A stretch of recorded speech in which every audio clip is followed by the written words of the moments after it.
Everybody. Thank you so much for being here. My name is Tish Frederick, and I am the founder and executive director of an amazing nonprofit organization called B.A.A, which stands for Beautiful as You Are. When I told you guys I'm the founder of B.A.A, Beautiful as You Are, you will notice throughout the presentation that I use QR codes. So if you have your cell phone, you can scan them. This particular QR code will give you information about the program. I mentioned as people were coming into the room that I'm originally from Detroit, Michigan. We relocated from Detroit almost like 20 years ago, not 20 years ago, probably like 17 years ago, from Detroit to Green Bay, Wisconsin, from Green Bay, Wisconsin to Evansville, Indiana, and then from Evansville, Indiana to New Albany, Indiana, where we live now. Okay. And So when for we moved, I have three children. My kids are now, I have all adult, I call them children. They're all adults now. So I have a 28-year-old, a 24-year-old, and a 21-year-old. All of my kids are totally different. So when I do this presentation today, I'm coming to you as a mother of a daughter that had mental illness, and then also as a person that works in the community with over 1,000 youth every single week. okay. So different perspectives depending on what you do. Most of us are parents or work with children that are in this space. So that's where I'm coming from. Okay. So to give you some of my background, I started my organization for my daughter 11 years ago. When we moved, all the times that I mentioned, she was bullied relentlessly. I always call it mental assassination. The kids that she was in school with, in elementary school, middle school, they were just really mean. And I look at the kids that we work with now, and to me, they're even meaner than they were when she was in school. But because of that, she became a self harmer and she eventually tried to take her life. And that is probably the saddest part of our story. And I always stop there and say, my baby is still alive. And I truly believe that she is alive because of the program that I have created for her. When I created the B.A.A program, I was not trying to um, help thousands of girls. I was just trying to save my daughter. I was trying to teach her how to cope with stress, how to cope with life in a positive way. And within the first 2 years, it turned into this beautiful movement in our area. We're blessed to be on the border of Indiana and Kentucky. So we're able to service two states with our program. So at this point, well, we started out in the church with seven girls. Within the first 2 years, we already had about 60 girls in our program. We had two schools under our belt and a community center. Then, right before COVID, we had we had nine schools in the Louisville School District, so JCPS. And then we also had all the Boys and Girls Clubs in our area that were in our program. And what we do is we just go into the schools, we do 45 minute to an hour workshop, and we teach kids how to love themselves unconditionally and unapologetically. This is our kids that suffer from mental illness. They're in and out of the hospital. They're self harming, suicidal ideation, all the different things that go in that. And so our program gives them hope and just teaches them how to cope. And now, fast forward 11 years, we have a community center that was created in Clarksville, Indiana, where girls come every single Saturday and they get empowerment workshops, they get art therapy, music therapy, dance, yoga, and then the core of our program, which is self love workshops. So, all of that to say, when I'm doing this presentation, I'm coming to you as a mother of these three amazing kids who are now adults, but we're all different, all different. And then as a person that talks to kids in the community. My oldest son was my hardest kid. He was always in trouble. We thought that he would actually be in jail by now, but he actually is a very successful musician who travels all over the world and shares his music with the world. But at one point, he was fighting in school, fighting teachers, fighting us. Like he was a handful. So when my presentation, when I talk about communication, is how I learned how to communicate with him. And then my youngest son, who's 21, he's still in college, and he seemed very perfect on the surface, but he was my kid that was very sneaky because he had watched the other kids get in trouble all the time.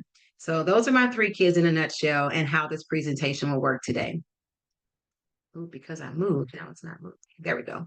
So my workshop, 7 steps to unlock the doorways to genuine connection. I truly believe that when you work with teenagers, you have to be, or not even with kids in general, You have to be able to communicate. Without communication, you're not going to be able to tear down the walls of anything. You have to be able to listen. So we're going to go through all these different steps. Now, I always say this in the beginning of my presentations. You're going to hear a whole bunch of information. Some you're going to like, some you're going to be like, oh, that's basic. I already know that. I want you to make sure you take out one or two things you can go back and work on, either at home with your kids, in your community centers, in your practices. Just take one or two. If you try to go home and do all of them, that is not good, and it's not going to work. It's going to flop because you're trying to throw too many things at one time. So just choose your favorite. So in order for you to be in the right headspace for this presentation, I want you to think back to when no one understood you. Maybe you had little to no friends. Maybe you were bullied, or in some cases, like myself, sadly, I was the bully. And then maybe you had fears about the future. All of these different things can cause you to act a certain way, in a way that adults won't understand you and find it hard to communicate with you. So, in order for us to even be in the right headspace today, please think about these moments in your life as a teenager. I'm going to start with this video, and you all hopefully can hear this. Kids born in the 80s.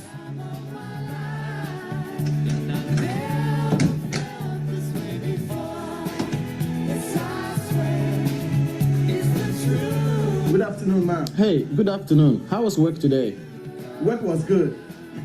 I'm gonna go take a shower and I'll be right back. I cooked some jollof rice in the kitchen. You can have some. Oh, okay. Thank you, ma'am. Kids born in the 90s.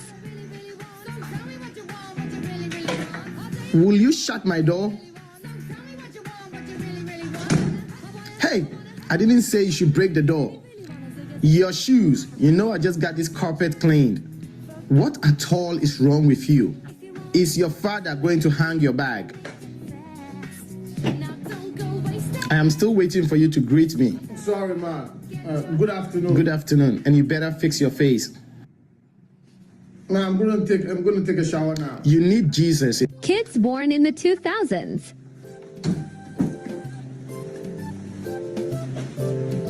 Hey, will you shut my door?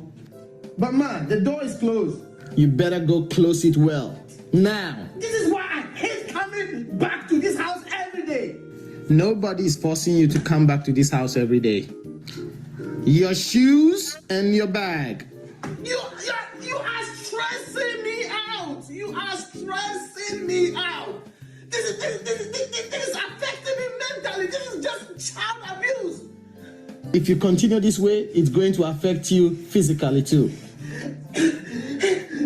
I should have just stayed out. I don't want to come back to this house anymore.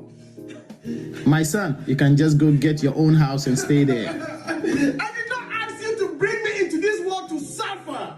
My suffering child. Oh, this is just not fair. Just let me know when you're done. I don't want this. I don't want that.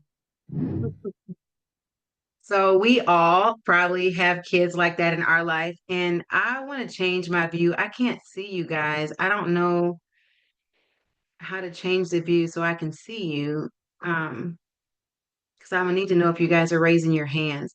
Kelsey, is there a way for me to change the view on this so I can see everybody? If you click on participants, the panel should pop up. Otherwise, I can watch for you and I can call out names. Oh, perfect. Okay. I won't worry about that. Okay. So let me keep going. We all have seen kids like that. Most of my kids lean towards that 2000s version. I would say my oldest was born in 97. So he still had a little bit of respect. But then when you got into my last two, they were definitely more of the 2000s kids. So that was a great part. But anyway, I'm going to walk you through 7 steps. So number 1 is create a safe space. Number one because it is my favorite thing. And I think in order to truly penetrate and dig into a child's heart, you have to create a safe space for them. And this is a big space. This is my decompression room at my community center. I am very focused and understand that youth are stressed. They carry a lot of weight. And I remember when I was growing up, my parents would say, oh, you're a kid and you don't have anything to worry about, but they do have things to worry about. So I created a safe space to teach kids just again how to breathe and relax and recognize that, yes, I understand you walked in here with things. This is your space. So this section is going to really get you thinking about how to create your own safe space. So a purpose of a safe space is going to support emotional well-being, give a sense of belonging. It's going to help to increase their confidence and self esteem, which I know works. I watch it happen every single day. They have so much ownership when they walk into that space and gives a space for open, inclusive dialogue. So when you guys are creating your safe space, in that space, your child or your student, they're allowed to simply be who they are without judgment. And I'll mention that a couple times throughout the presentation. But there is no judgment. It's a no judgment zone in that safe space because that's what truly makes it safe. There's a physical safe space, and this is again some more pictures from our physical safe space where we put the fuzzy rugs, we have artwork, we have aromatherapy, calming themes. I love writing, and I'll mention that to you all later on in the presentation. Calming sounds. So we have water sounds that are actually playing in the room. Everything you see, and we can't see it all, but I order a lot of it from Amazon. And it's just to really help kids, again, relax the salt lamps. It smells like lavender in there. Everything is meant to calm them. I grabbed these pictures off of Pinterest. So you can see it doesn't have to be a big space. It can be a corner in their room, but you can get super creative just by going on Pinterest or any app, Googling, help me create a safe space for my child, for my student, for my classroom. And these are some spaces that I pulled from there. There's also the personal safe space. So you can't be with your kids every day. You also can't have them be in the safe space you've created unless you make it their room. So I've created a way to really make a safe space for kids, and I'm giving you that for free. So this QR code takes you right out to an activity that you can do with your students or with your child, and it's really simple. You're getting a pillowcase. I got the pillowcases off Amazon in bulk. I use fabric markers and I have them write affirmations all over the pillows, reminders that they can use. So when they get stressed or they're overwhelmed or they had a terrible day, they go home, they lay on their pillow or they pick up their pillow and it says, "You can do this. You're a winner. Tomorrow's going to be better. Don't worry about the outcomes. You are going to be okay. You are stronger than you think you are."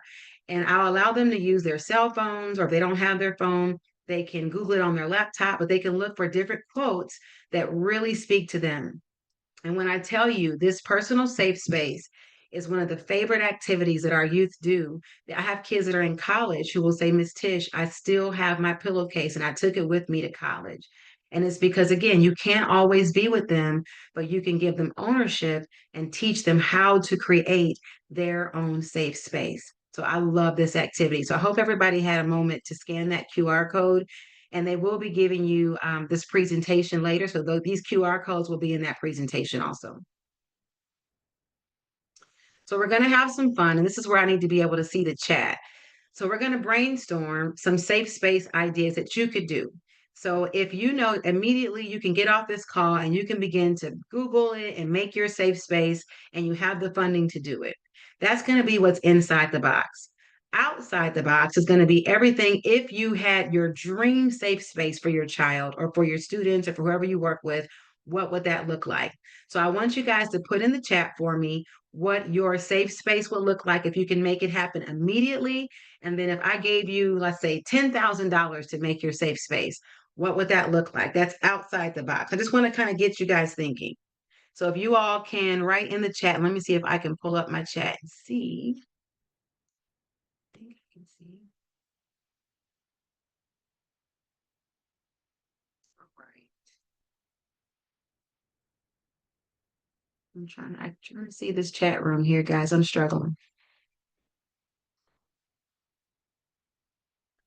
I don't know if it was said out loud, but I don't know that the QR code is working. Because for me, it Oh, it wasn't. didn't work? When I saw in the chat, maybe I wasn't the only one. So just FYI. Okay. Yes, I'll follow What up. I'll do is I'll send that. Oh, sorry. I'll follow up with you to get that updated in the slides before we send them out. No worries at all. Okay, Cool. perfect. Thanks. Okay, so I'm going to read some of these. So they're going too fast. Okay, can you help me read the chat? You got it. Chelsea. Okay, thank you. I've Okay, never done this on Zoom. we have starry lights, soft music, and a beanbag chair, music, Yes. fidgets, um, decorate socks and shoelaces, a meditation closet with calming lights. I'm trying not to read the repeats. Let's see, fluffy blankets and pillows, different seating, loungers and wiggly seats, nice Yes. smells, a corner of the room with pillows, blankets, affirmation posters, and something to play relaxing sounds, tents with lights, lavender, rain sounds, books, stained glass windows, and fresh air, lots of plants.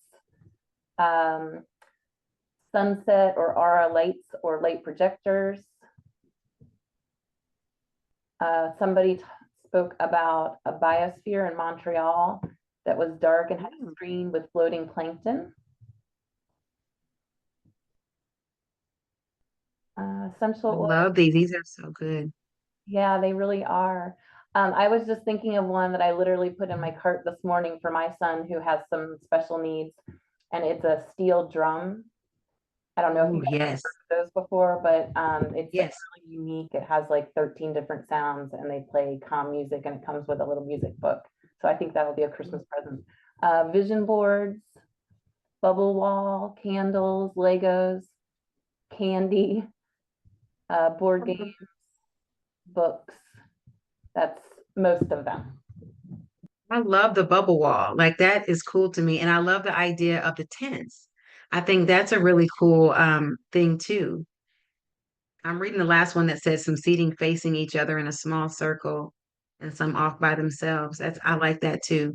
I'm thinking about incorporating tents into my center. So I love that somebody actually said that. And you will be surprised. There are so many different funding sources out there that can help you bring your dreams and like really do these things with your kids or with your students. And when I tell you the impact of me having that decompression room, like kids come in and kick off their shoes, they'll even leave without their shoes. Like where you can't go outside without your shoes, but they're so comfortable in that space and they feel so safe. It really does work. So please, I encourage you guys to remember the things that you even heard in the chat and then go home and try to create some of these things. So we'll keep moving here. And I have music on this slide because normally they're writing. So we'll keep moving. Number two, you're going to understand this one's not as fun, but you're going to understand the developmental stages of a teenager. And this goes back to us remembering what it was like to be a teen. My daughter was so over emotional to me when she was a teenager, even coming into puberty and talking to my parents. I guess I was too, but I forgot that I was actually emotional like that. And a lot of that was just the ups and downs and the ebbs and flows of being a teenager. So the puberty, the growth spurts, your body's changing, you're kind of confused about that. Your organs are developing, your muscle development, you're getting acne. There's so many physical things going on that sometimes it causes them to act out. Or I'll ask you, like, what is the one, if you could change anything about yourself, what would it be? I hate my acne. I don't like my face. I feel like I'm so ugly. I'm just not good enough. And it all goes back to the physical appearance. And if you can really relate with that child and say, hey, I remember when I was a kid and I had acne. And I know when my daughter was going through all of her ups and downs and emotions, I always am very transparent to share that I did not handle that correctly. I didn't listen to her. I would yell at her because I'm like, I'm tired of hearing this. Get over it already. Put your big girl panties on and do what you have to do. Like, stop crying all the time. But if I had paused for a moment and just realized she was going through so many changes and really helped her work through that, I really believe that the self harm, her trying to take her life, I think if we had given her a safe space at home and really came to her as an understanding parents, that it wouldn't have had the same outcome. And that's just my opinion, and I've carried that for years. The things that affect us, your teenagers are developing the ability to think more. So whereas everything you said used to be like, okay, yes, I'll do that. Now they're talking back. Now they have their own ideas and things. Their emotions are super intense. They're getting their own identity where everything was kind of what you had taught them to do. Now it's kind of forming based on what their peers are saying. And those are things that are really out of our control. As a parent, as an educator, we have to acknowledge these things exist, or again, Everything about this presentation is how to make sure we can tear down those walls. And if we are not acknowledging these things exist, and I see it all the time, parents ignore it just like I did. You're not going to break through with your kids. You're just not going to be able to get through to them. You have to remember how you felt. And I know for some of us, it may be a blur, but I had to talk to my parents to kind of figure it out like, whoa, I wasn't a perfect teenager like I thought I was. So you'll also notice throughout this, I'm going to put some quotes. I love quote work. I'm all about quotes. So this one says the most important thing in communication is to hear what isn't being said. And that's Peter Drucker. So number 3 is establish open lines of communication. Without communication, you really can't have a good relationship with your child or with your student. So I put a few in here. This one is the most expensive thing in the world is trust. It takes years to earn and just a matter of seconds to lose. And I believe we can earn trust with kids by simply listening to them and having really good dialogue and communication. So you want to listen, you want to validate what they're saying. I understand, I hear you. Show trust to receive trust. So if they're going to trust you, you got to trust they're telling the truth. Don't question them. Trust what they're saying. Don't make demands. If I tell you this and you have to, don't do that. Give them praise. Oh, you're going to hear me say that again when I get to the disrespectful piece of this. Giving praise to the student or to your child is huge and it goes a long way. My kids remember all the bad things I've said to them, but they also remember the things, the times that I praised them after they corrected that bad behavior. That is a great one. And then control your emotions. If your child is going down that rabbit hole, you can't go down that rabbit hole too. If your students are in that rabbit hole and they're all emotional, you cannot meet them there or nothing is being accomplished.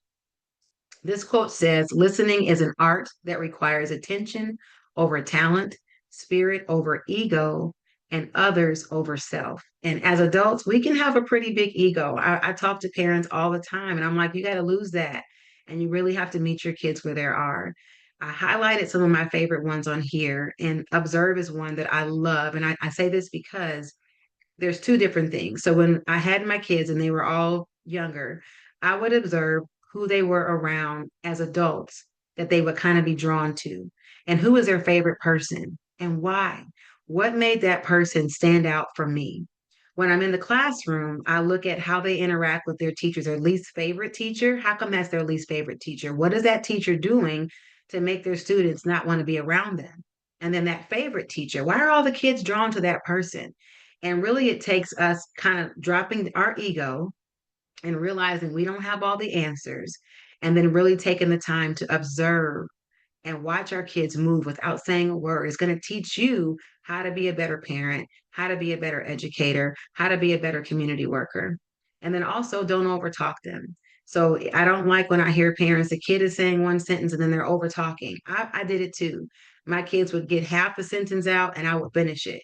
And it wasn't until they were adults, they were like, Mom, can you just listen and let me finish what I'm saying?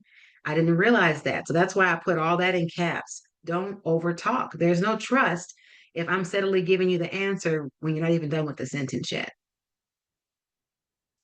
Some techniques for active listening, pretty basic, but again, I don't see people doing this all the time. Direct eye contact with our cell phones and us using FaceTime all the time. I feel like direct eye contact is going out the window, especially when I talk to young people and they look down like this the whole time. It's like, look at me. And then they look at you, then they look back down. They look at you, they look back down. Giving direct eye contact is so important because it shows I'm engaged in this conversation. I'm listening to you and I'm here. Ask clarifying questions. What, why, when, where? It shows you're engaged in that conversation. And then the nonverbal cues. You'll notice I talk with my hands a lot. I'm nodding. If we were in a room together, I will be looking at you. I'll be smiling at you. It's showing that I'm really here and I'm really engaged in what we're talking about. So after you've listened, you're going to reflect and summarize to make sure, okay, I got everything that you said, validate and affirm them, which goes such a long way. I hear what you're talking about. I had the same problem. I remember that. What you're saying is so valid. Offer empathy and support. And then they'll open the door for you really to dig in and talk some more. Number 4, we're going to be on number 4 for a second. So number 4 is set clear boundaries. And I don't see this a lot in my practice when I work with young people. A lot of times parents want their kids to act a certain way right now when they're 15, 16, 17, but they allow the disrespect up until 15, 16, 17. There were no boundaries, so they can't correct that. So here's my quote for teachers. I'm not your friend, not your doll, not your playmate. I am your teacher and will expect every consideration, every show of respect that my position demands. For my parents, I am not your friend. I am your parent. I will stalk you, flip out on you, lecture, drive you insane, be your worst nightmare, and hunt you down when needed because I love you. Boundaries. So, in the beginning of boundaries, you got to state what it is. If you guys have young kids, 10 years old, put those boundaries in place before they hit those teen years. That way, you have some control. Explain what's going to happen if that boundary is violated. If clear boundaries aren't set in the beginning, again, you can't try to get in there mid conversation or mid whatever they're doing that's against your boundary and try to fix that. It doesn't work. And again, I see it all the time. Parents bring their kids to me broken, and the kids are so disrespectful. But it's like you allowed them to be disrespectful when they were little. What do you expect now when they're a teenager? So those boundaries have to be in place. My biggest one is no disrespect, no crosstalk. I don't like all that back and forth. We're not going to go back and forth, tit for tat. And again, no judgment, no judgment zone when we're talking. You don't judge me, I'm not going to judge you. I'm going to stick on the disrespectful for a moment. So I always like to share a story with the people when I teach this part because I failed as a person that talks to kids all the time. My kids were not very disrespectful per se. It was more so when I began working in the schools because my kids were disrespectful outside of the home, not in my home, but outside of the home. Um, I had a hard time in the schools. So in one of my schools, I had a young lady, and our program goes into our alternative schools. So some of the hardest places in Louisville, we take our program and we go to help rehabilitate the children. So at this particular school, this young lady had been in my program for the whole school year. This was our last session. It was our party. We were going to celebrate, have candy, have cake. I had brought them Chick-fil-A. We were just going to have a good time. She walked into, actually, I'm sorry, she busted into the classroom, yelling, cussing, being disrespectful, totally out of character. In the beginning, when we started our program, she acted the same way. However, through our program, she learned how to really deal with her emotions, be very respectful, and all the things. So when she busted in and was yelling and cussing at the teachers, the security guards were following her. I said, she can stay. I'm good. I'm Miss Tish. I got this. So they let her stay because it was me. I shouldn't have done that. That was my first mistake. So she stayed. The disrespect continued. She began throwing things. She took stuff off the desk. She took other kids' candy and threw it at them. The teacher in the room, she went toe to toe and just yelled at her. And when I couldn't take it anymore, I began yelling at her. So she was on level 10. I went to level 15. So now you have an adult and you have a kid just yelling and being just belligerent. And it's so embarrassing to say now because I know that I did not handle that correctly. Security had to come, take her out of the room, and I never saw her again. And every time and I still don't know what happened to her. The school that she's gone, so I don't know.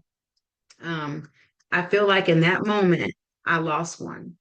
And I said, that will never happen to me again. I will never allow a child to take me from 0 to 100. I have to maintain that I am the adult and you are the child. And there have to be tips out there to do that. So I went and I Googled the rabbit. I went down the Google rabbit hole and I started looking for tips on how to deal with a disrespectful child because I wanted to make sure that never happened to me again. I also wanted to be able to teach my staff how to work with disrespectful kids because the kids today, I'm a 70s child. I was raised in the 80s, but I was born in the 70s. So for me, the disrespect that I see is so different than the way we were raised. We didn't talk to our parents or our teachers the way these kids do. So in my rabbit hole, I found stay calm and composed. So when I go back to that scenario, if I would have stayed calm and tried to de escalate that just by talking to her in a calming voice, like we always talked. I probably could have broken through to her because we had a relationship and she loved Miss Tish. which is why she was trying to push and get into that room that I found out later. Understand the root cause. So we were her morning class. She had had a blow up with her mom before she got to school, which caused her to have a blow up on the school bus. She had a blow up in the hallway with security trying to get to the bedroom because she knew that Miss Tish was there. But the root cause started at home. And if I knew that, we could have addressed that in that moment, but I didn't even take the time to see what was wrong. And then the clear expectations and consequences, that all goes back to our boundaries. Address the behavior privately.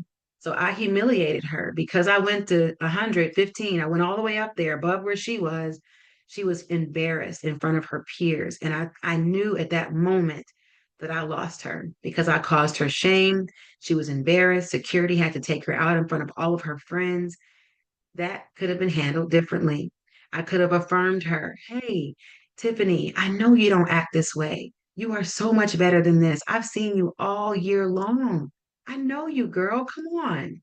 And then I believe it wouldn't have happened the way it went. It wouldn't have went down the way that it went down because I already had a positive relationship with her. So some of the things they say in here I had in place, but the things that I had in bold are the things that were missing. Be consistent.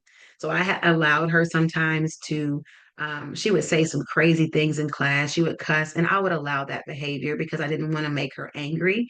But now I've set in place in my room, we don't cuss, we're not disrespectful, we listen to one another. So now reading all these things, I have these boundaries in place. So again, that is something that I truly struggled with. And I wanted to share that with you all. These tips have helped me. I had the same scenario at the B.A.A Center where I have programming, and a young lady, same thing. She was yelling, she was angry at her mom, all the things. She was actually getting ready to fight. And I said, hey, Kaylin, you are better than this. I know you. You don't want to do that. Do you need a second to go take a breath in the back and decompress? Yes, ma'am. She goes in the back. She actually fell asleep. She came back out. She said, I'm good. And we never even had to talk about anything else. All she needed was a moment to decompress. And I know it's hard. I know it's hard. But we have to remember that we are the adults, we're not the kids, and we cannot meet them where they are. So I hope these tips help. I hope these QR codes work. Please tell me if they don't. If they don't, I will make sure I get these out to you all before we end, hopefully before we end. But these are the two websites that I use, and they have amazing resources. I'm actually trying. They have amazing resources for people that work with students and help with disrespectful kids, and it's not working. I am so sorry. I'm going to get these QR codes to you all. I'm not sure my QR codes are not working, but I will get these to you. And actually, if you drop your emails, not right now, do it at the end in the chat, I can actually email you directly all of my resources. And that may be the easiest way for us to do that. Number 5, encourage independence and self-expression. So important, but so hard. Allow freedom of choice. You want to give them the chance to make their own decision, support their passions, and you want to respect their privacy. Supporting their passions is not easy. When my son told us that first of all, my oldest son that I told you about, the one that I thought was going to be in prison by now, he told us he wanted to be a musician professionally. In that moment, we could have been like, you failed at everything you did in high school. Why would we even pay for you to go to school to be a musician? So we actually did not say those things. We sent him to New York to go to school. He decided after 1 year he wanted to drop out because he felt like he was better than all of his teachers. They didn't know what he knew. In that moment, again, we could have pushed back and not really encourage his independence. So we allowed him to be independent. And we said, okay, we hear you. You're on your own. Figure it out. He figured it out. And now, again, he is a professional musician because we supported him in his passion. He makes beautiful money doing what he does and what he loves. But if we had to pull back and forced him into corporate America, first of all, I don't believe he'd be happy. I don't believe he would have been successful like he is now. Teach them the power of solving their own problems. So important. Allow them to problem solve. Yes, we have all the answers as parents, as educators. We have all the answers, or we think we do. Allow your students and your kids to Try to solve it. Watch them struggle. Let them sink a little bit. They won't drown. You're there to pull them out, but let them try to figure it out. And when they're in your presence, again, allow them to speak freely, respectfully, but freely. Let them use the youthful terms. It's fun to hear all the crazy terms the kids say. And then you can be like, what does that mean again? It makes you that cool parent or that cool facilitator. So now we're going to get into number 6. So number 6 is empowering, look for empowering curriculum. So I put pictures of mine on here where there's all kind of amazing curriculum out here. These are mine. So I've created, this is actually 3 volumes. I've done 5 volumes of curriculum that is all self-esteem building, different activities to teach kids how to cope with stress in a positive way. I also love journal writing. So I have different journals. And if you go on Amazon or different, I think Youthlight is one of them. There's so many different resources out there for parents, for educators to really incorporate with their child or with the student. Amazing materials. Why is it important? I love to give you guys data. So the CDC, and I don't know if they put out new data yet, but and since 2021, 57% of teen girls that they felt sad or hopeless. And I just sat in a meeting with the Indiana Youth Institute, and they were saying what they see is that even a higher percentage of youth say they feel hopeless. What is the point? They feel hopeless. So, journaling, I believe, and doing curriculum that will empower your child and being intentional about that can help teach them hope, even in the darkest situation. There are so many different levels of trauma that we deal with the youth that we serve. And I've seen it when the light bulb goes off that there is hope. They begin to believe in themselves. They begin to sit up straight and posture differently because they truly do believe. And this is a really, really sad statistic to me. If that, don't even worry about this QR code. If this one didn't work, the other one, yeah, it's not going to work. I'm going to get you the working ones. This one is one of the examples of what we do. So everything that we do and you can do with your students or your kids is art-based. So this one is called kintsugi. They're taking a hammer and they're taking the hammer, pressing down on the pot and breaking the pot. The hammer represents all the pressure of life, your flaws, all the things that stress you out. And they break it because if it goes unchecked, that pressure can break you. So that pot represents that student or that child. But then we have them glue it back together because as long as you don't give up, there is hope. And then we have them paint all the cracks golden because even if you're broken and you're put back together, the remnant of whatever happened to you is still there, but you can use that for good. And so, again, just teaching kids how to have hope goes such a long way. And once you already are in there and you're making that impact and you have that relationship with your child, you can do activities like this with no problem. It's hard to go into a room of kids you don't know and try to incorporate something like this. But if you've taken the steps that I gave you before number 6 and you really work the relationship and you have a good relationship, an activity like kintsugi can hit so hard and build up that student or that child and make them feel like they can conquer the world and can conquer anything. So I'll make sure you guys get that. The prompted writing, and here's a journal page that we use. So I don't know if you guys have heard of the burn journals, but they have burn journals on Amazon. This is my take on a burn journal, but it's a different prompt every single day. They can write it, then they release it, they can tear it up, or they can burn it. The Wreck It journal, they stomp it, they scream it, they burn it, they breathe. It's like a release. So you're getting them to write down their thoughts because sometimes if you hold it in too long, it can cause you to explode like my daughter did. It's going to allow freedom of your thoughts. It's going to help reduce your stress, help you organize your thoughts, gives you space to heal.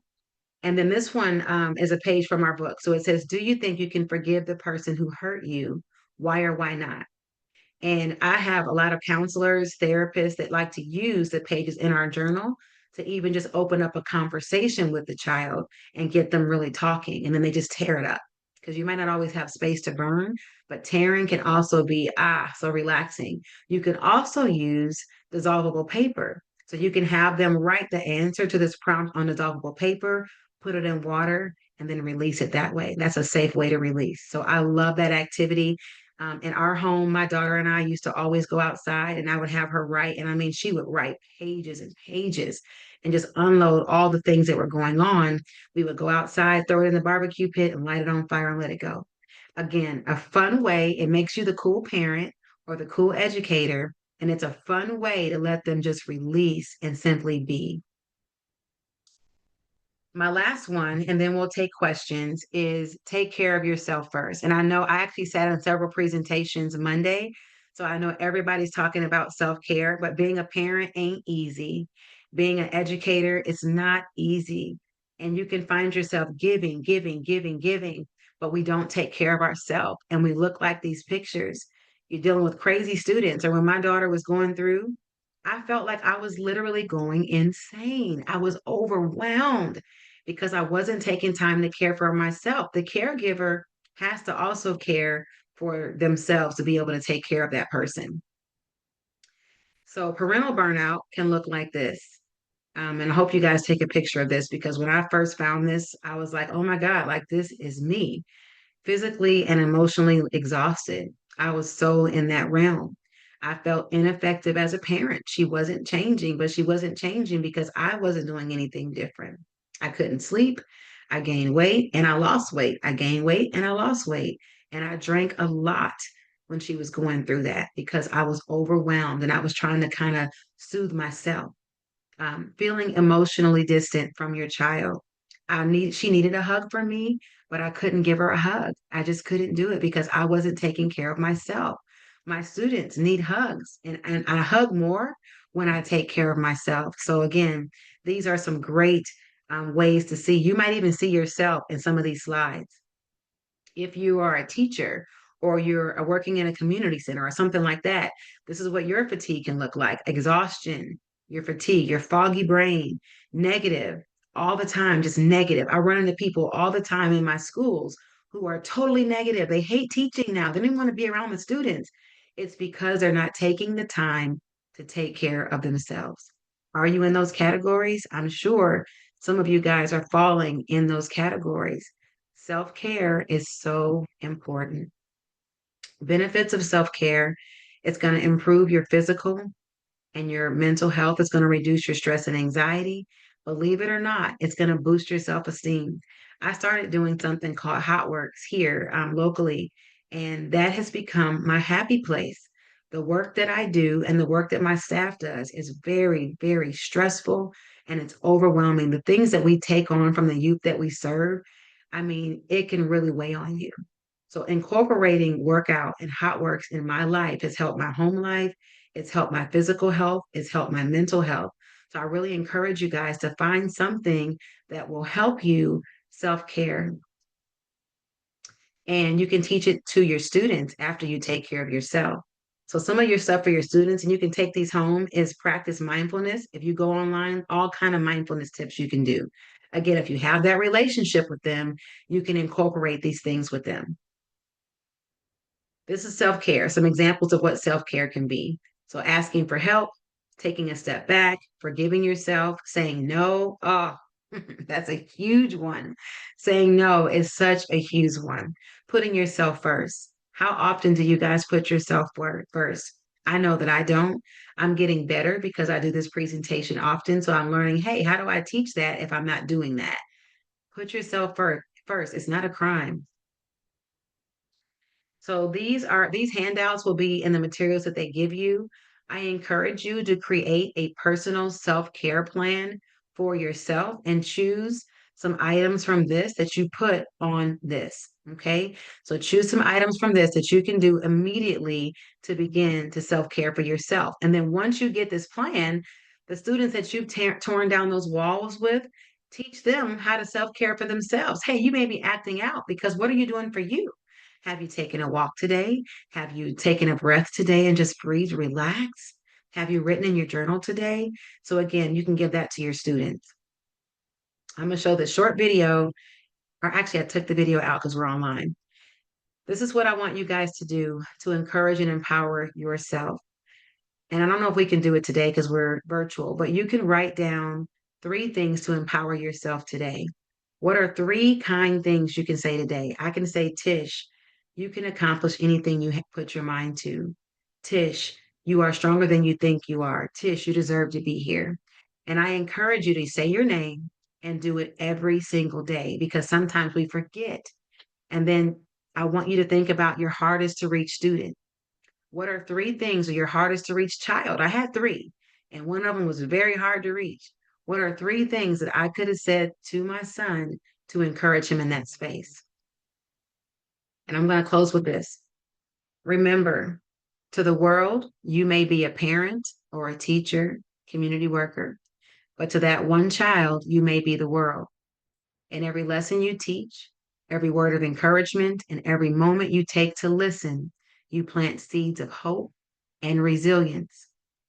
You may not always see the fruits of your labor, but if done correctly, the ripple effect you begin can be felt by generations to come.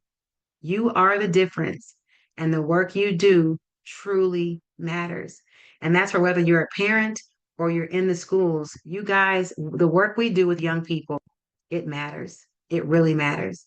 So that's the end of my presentation. I would love to have you guys, if you have questions, put them in the chat. Now I can see everybody.